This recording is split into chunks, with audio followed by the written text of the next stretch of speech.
Sikiliza majivuno ya hawa watu walokole katika dini ya Uislamu jinsi wanavyojitakasha. Tumsikilize. Katika ule utekelezaji wao na katika vitu ambavyo vinatutofautisha sana baina ya sisi na wao ni takdimu fahamu salafi. Sisi tunaitanguliza fahamu ya wema waliotangulia, na wao wanatanguliza fahamu zao. Ambavyo vinatutofautisha sana baina ya sisi na wao ni takdimu fahamu salafi. Sisi tunaitanguliza fahamu ya wema waliotangulia.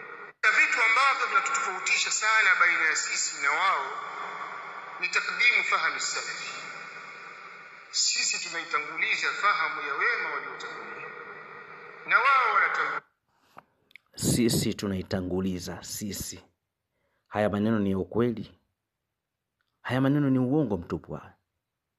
Kwa jinsi tunavyosikia maneno yao, kuchanashana watu wakubwa, kushambulia wanazuoni waliopo sasa na kutukana watu, alafu hivyo ndivyo walivyofahamu maswahaba.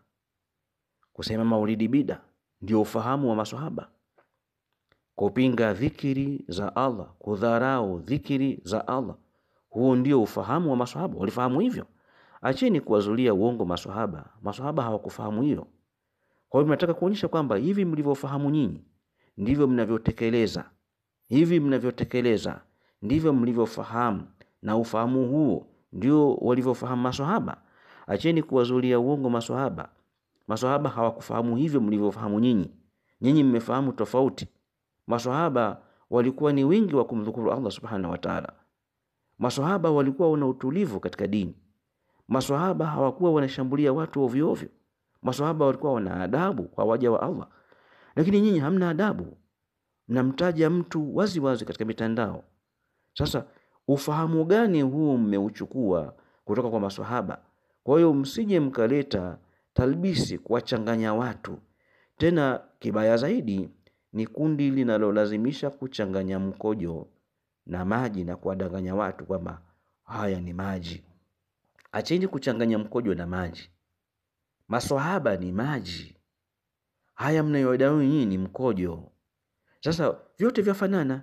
Ukichukua tamko la salafu, spelling ni zile zile. Ukija huku salafu, tamko ni zile zile. Lakini salafu salih wale maswahaba ni maji, na nyinyi ni mnafanana tu kwa jina. Mmejibandika hilo jina la usalafu, utaka sasa kuchanganya kwamba hali yenu mlionayo nyinyi ndio hali ya maswahaba, kutaka kudanganya watu kwamba mkojo ni maji. Hapana, mkojo ubakie ni mkojo na maji yabakie ni maji. Wale walikuwa ni salafu salihi, nyinyi ni watu wa khalafu. Msilazimishe watu wa khalafu waingie katika salafu. Acheni kudanganya watu na kupotisha watu.